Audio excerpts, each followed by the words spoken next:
Mama, mama, mama, tell us it's got Salut tout le monde, je reviens aujourd'hui avec une nouvelle vidéo et je suis comme d'habitude super heureuse de vous retrouver. Aujourd'hui je me trouve dans mon petit salon, tout simplement parce que je sais pas, j'ai eu trop envie. Aujourd'hui je reviens pour vous parler de mon stage pratique BAFA que j'ai réalisé du coup cet été. J'ai commencé à faire mon BAFA l'été dernier, donc l'été 2015. Cet été 2016, j'ai décidé de faire la deuxième étape qui est le stage pratique. Pour tous ceux qui ne savent pas du tout ce que c'est le BAFA, c'est un sorte de diplôme. J'ai toujours pas compris si c'est un véritable diplôme reconnu ou si c'est juste quelque chose qui est similaire. Le BAFA, ça vous permet de tout simplement travailler avec les enfants pour faire de l'animation. Il y a 3 étapes dans la formation. Donc il y a tout d'abord la formation de base où on vous donne toutes les connaissances, etc. La deuxième étape, c'est le stage pratique où tu ne payes rien, mais tu peux recevoir une paye ou tu peux ne pas recevoir de paye, donc ça dépend vraiment du stage pratique que tu fais. Troisième et dernière étape, c'est encore de la formation et ça coûte encore de l'argent en plus. En tout, la formation coûte dans les environs de 600 €, donc 300 € par formation. Par rapport au BAFA, c'est une amie à moi qui m'a fait attention à ça.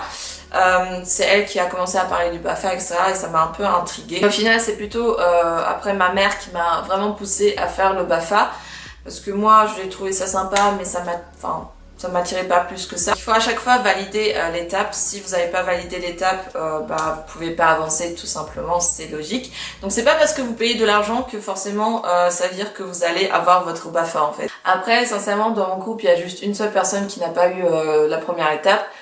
Donc vraiment, c'est assez rare quand même. Donc j'ai fait mon stage pratique dans une garderie qui est juste à côté de chez moi. C'est genre à 2 minutes de chez moi à peine. En vacances d'été, elle se transforme en centre aéré. Du coup, j'ai travaillé vraiment pendant tout le mois de juillet. J'ai commencé à travailler officiellement le 7 juillet jusqu'au 29 juillet en fait. Donc vraiment, c'était un mois complet, sachant que en fait j'avais le week-end de libre. Pour valider son stage pratique, il faut avoir travaillé pendant 14 jours. Donc moi j'ai fait plus, j'ai fait 16 jours il me semble, plus une journée de mise en place, de réunion en quelque sorte. Donc pour vous expliquer un peu ce qui s'est passé avant, donc comment j'ai postulé, etc. Donc vers février, il me semble, ou janvier, j'ai du coup donné mon CV avec ma lettre de motivation. Et j'ai juste donné à la garderie en fait, parce que bon, je voulais donner à d'autres endroits, etc. Mais il faut savoir que j'habite vraiment loin de la ville et que c'est vraiment galère de me déplacer en fait, sachant que je n'ai pas encore le permis et que de toute façon je n'ai pas de voiture, donc voilà. Je misais tout sur ma garderie de mon petit village pour qu'il m'accepte. Et finalement, j'ai reçu un appel de la directrice qui m'a proposé du coup un entretien et qui m'a en fait expliqué que j'étais la seule à postuler pour un job d'été et pour tout simplement le stage BAFA. Ça tombait bien pour moi parce que du coup j'avais pas de concurrence et j'étais toute seule. L'entretien, en fait on a plutôt fait un entretien téléphonique parce que certes je suis venue sur place, mais sur place elle m'a plutôt montré les lieux, etc. Mais par entretien téléphonique, les trucs qu'ils vont vous poser, c'est tout simplement voilà, quand est-ce que vous avez validé votre première étape du BAFA, quelles sont vos qualités, etc. Qu'est-ce que vous pouvez apporter, quels sont vos points positifs si vous faites du sport. Je dois vous avouer que c'est quand même assez difficile parce que j'ai reçu l'appel, genre pas du tout dans un moment où je m'attendais à ça en fait, et surtout que j'ai pas pu y réfléchir avant. Donc vraiment sur le coup, j'étais un peu genre là, je sais pas mes qualités, etc. Quand même assez stressée, surtout que je suis quelqu'un de timide et j'aime pas trop appeler des gens et parler avec des gens voilà, par téléphone. Du coup, elle m'a confirmé genre en juin, un truc comme ça, que j'étais bien acceptée, etc. Donc j'ai commencé par une réunion où en gros, voilà, on a un peu complété le programme. Donc c'était vraiment la première fois que je voyais tous les animateurs avec qui j'allais travailler pendant tout l'été. Enfin, il y en a quelques-uns que je connaissais de vue parce que Tout simplement, ma soeur elle va à la garderie, à chaque fois je venais la chercher. C'était quand même assez bizarre pour moi parce que j'ai jamais travaillé de toute ma vie. J'avais aucune expérience professionnelle et surtout que j'ai jamais travaillé avec des grandes personnes, avec des adultes en gros. Forcément, je débarque, la petite fille de 18 ans et je me sentais un peu bizarre quand même. Au début. De toute façon, ce petit mal-être en quelque sorte que je ressentais est assez vite passé. La deuxième réunion, c'était juste pour encore une fois clarifier le programme, mettre en place la décoration, etc. Donc c'est à ce moment-là où j'ai pu apprendre un peu plus à connaître les autres animateurs, etc. Mon premier jour a commencé, on avait fait une kermesse pour le premier jour, donc vraiment pour accueillir les enfants. Les 2 premières semaines, j'ai travaillé avec les plus petits, donc de 3 à 5 ans, de 3 à 5 ans. Et les 2 dernières semaines, j'ai travaillé avec les plus grands, donc de 7-8 ans à peu près 13-14 ans. Pour la plupart, ils allaient quand même tout seuls aux toilettes. Après, il fallait être accompagné, bien sûr, il fallait être là dans les toilettes pour bien surveiller qu'il n'y avait pas de bagarre, etc. Je vous assure qu'il y avait des bagarres à chaque fois parce que sincèrement, même à 3 ans, ils ont déjà un caractère de malade. Genre, parce qu'en fait, j'arrêtais pas de comparer les enfants par rapport à moi en fait. Et moi, quand j'avais 3 ans, j'avais genre pas du tout de caractère comme ça. J'étais super timide, renfermée, etc. Alors que eux, ils étaient déjà tous super excités. Avec les petits, ce que j'ai appris, c'est qu'il fallait surtout pas les lâcher de vue. Il fallait vraiment toujours être avec eux, il fallait toujours que quelqu'un soit dans la salle. De toute façon, dans tous les groupes, il fallait toujours que quelqu'un soit dans la salle. Mais avec les tout petits, il fallait vraiment toujours être là. On était vraiment là à les accompagner. Et ça me plaisait, vraiment ça me plaisait plutôt bien de me sentir utile en fait et de vraiment être là dans leur accompagnement. Avec les tout petits, on restait quand même assez souvent au centre, tout simplement parce que c'est des petits, ils ont besoin de sieste, ils ont besoin de ci, de ça. Et ils ont surtout besoin de tranquillité, c'est-à-dire que le matin on faisait des jeux, des activités, etc. Mais l'après-midi c'était juste sieste ou temps calme. Le plus dur pour moi c'était pas de me faire aimer ou un truc comme ça, c'était surtout de mettre une place mon autorité en fait. C'était surtout ça qui était vachement difficile. Et pour tout vous dire, jusqu'à la fin j'ai pas réussi à mettre en place une véritable autorité. C'est-à-dire que les enfants m'écoutaient parce qu'ils m'appréciaient. Surtout les filles, elles étaient toujours avec moi à toujours vouloir faire des trucs avec mes cheveux ou me faire des dessins ou que je joue avec elles. Et ouais, c'est super important aussi d'être toujours avec les enfants, de vraiment toujours jouer avec les enfants, faire des activités avec les enfants, de vraiment être là pour les enfants parce que en même temps c'est un peu le but du travail. Moi j'étais vraiment toujours à fond avec les enfants, je m'éclatais carrément avec eux et j'avais pas vraiment, je perdais un peu la notion du fait de travail parce qu'en fait pour moi c'était plus réellement du travail, c'était juste en fait de l'éclatement pur et dur et je m'éclatais en fait avec eux. Parfois il y avait aussi des petites sorties, par exemple le deuxième jour, mon deuxième jour de travail, on est parti dans une comment ça s'appelle, une aire de jeu mais avec des petites attractions par-ci par-là avec les tout petits du coup, donc c'était assez galère parce que c'est mon deuxième jour et du coup on s'était divisé en 3 groupes, donc moi j'avais un groupe à moi et du coup j'avais,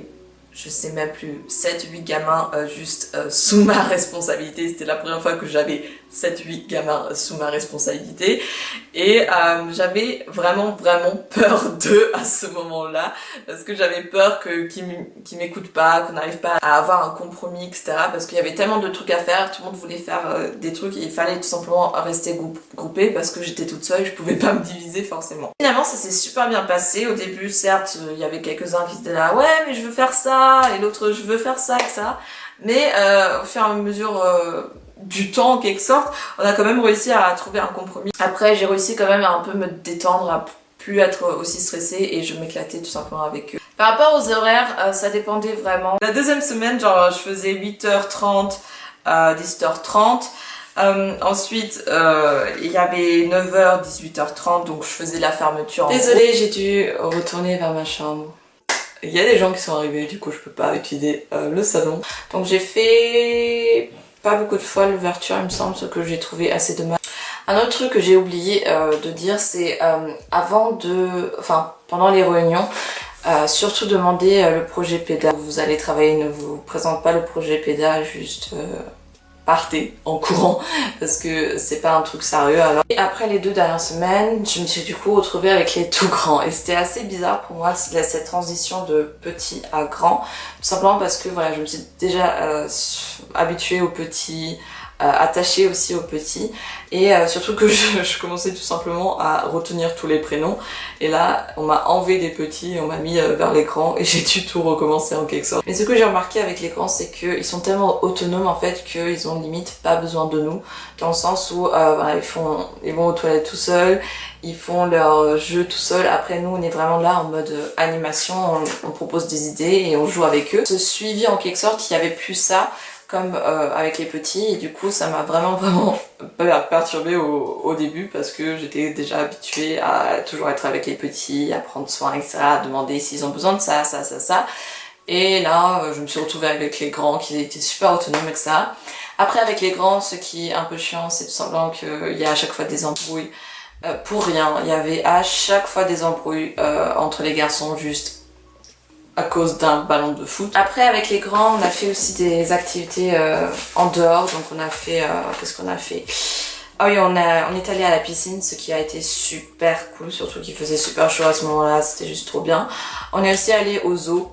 Au zoo, au zoo c'était super galère parce que genre il y avait un guide qui nous racontait des trucs et forcément il y avait d'autres gens avec le guide aussi. Il y avait un petit groupe qui était tout devant qui écoutait le guide avec des énormes...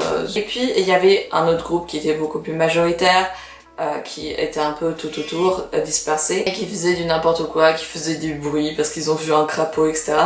Et vraiment, on a dû se séparer en plusieurs groupes, des enfants qui faisaient trop de bruit. Et pour le dernier jour, on a fait de l'escalade, ce qui a été, enfin, trop cool.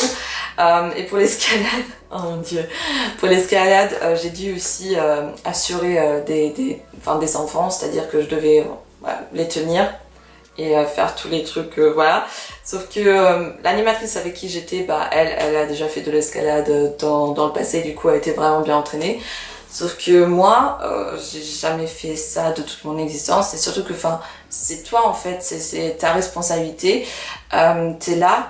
Si tu lâches juste un moment, l'enfant il peut tomber, il peut s'écraser au sol, donc c'était vraiment une responsabilité de malade à ce moment-là. Du coup, à chaque fois, je le faisais, mais genre je tremblais, limite j'avais envie de m'évanouir parce que je me sentais vraiment pas bien. Je voyais les enfants qui grimpaient jusqu'à super haut et moi j'étais là en train de les assurer, j'étais là putain mais surtout ne lâche pas. Tout s'est très bien passé, au fur et à mesure j'ai quand même compris la technique, etc. Mais c'est vrai que quand c'était fini, j'étais super soulagée parce que je me sentais mal, mais à un tel point. Donc chaque semaine, on avait un thème. Genre par exemple, les 2 premières semaines, c'était le thème de couleur ou en couleur, c'est-à-dire qu'il fallait venir dans une couleur différente. On avait aussi le mardi où tout le monde venait en pyjama, c'était super sympa et on prenait tous le petit déjeuner ensemble, c'était vraiment super sympa. Ensuite, 3e semaine, c'était la semaine des enquêtes. J'ai vraiment passé un mois juste extraordinaire, surtout que on s'attache tellement aux enfants, c'est juste un truc de malade et quand tout s'est arrêté, j'étais là, oh mon dieu, mais c'est fini, genre quoi, c'est déjà fini. Alors qu'au début, j'avais vraiment du mal à me mettre dans le bain, j'avais un peu du mal à me réveiller tous les matins, à y aller, etc. Je me forçais quelque part à y aller, tout simplement parce que j'aimais bien, au final quand j'y étais, j'aimais bien travailler avec les enfants, etc. Mais c'était juste l'avant en fait, le matin c'était un peu dur le réveil parce que je me considérais en vacances et finalement j'étais pas tellement en vacances que ça parce que je bossais à côté. N'hésitez surtout pas de ressortir vos connaissances que vous avez eues en formation, de ressortir les grands jeux que vous avez fait en formation dans les idées, voilà, pendant les réunions de mise en place. C'est vrai que j'avais un peu peur parce que bon, fallait quand même participer, fallait quand même donner du sien et vu que j'étais un peu perdue parce que j'ai jamais fait de l'animation ni rien, mais j'essayais quand même de donner des petits trucs que j'ai vus pendant la formation du BAFA, donc la première étape. J'ai validé mon stage pratique BAFA, j'étais super contente quand la directrice me l'a annoncé. Pour ceux à qui ça intéresse, oui, j'ai été rémunérée pour ces 17 jours. Donc j'ai signé un contrat, etc. Mais ça veut pas dire que vous allez faire un stage pratique, que vous allez forcément être rémunéré, ça dépend vraiment des stages pratiques. C'est quand même assez dur de trouver une place pour un stage pratique. Moi je sais que tous les gens qui étaient dans ma formation, ils ont grave galéré pour trouver un stage pratique.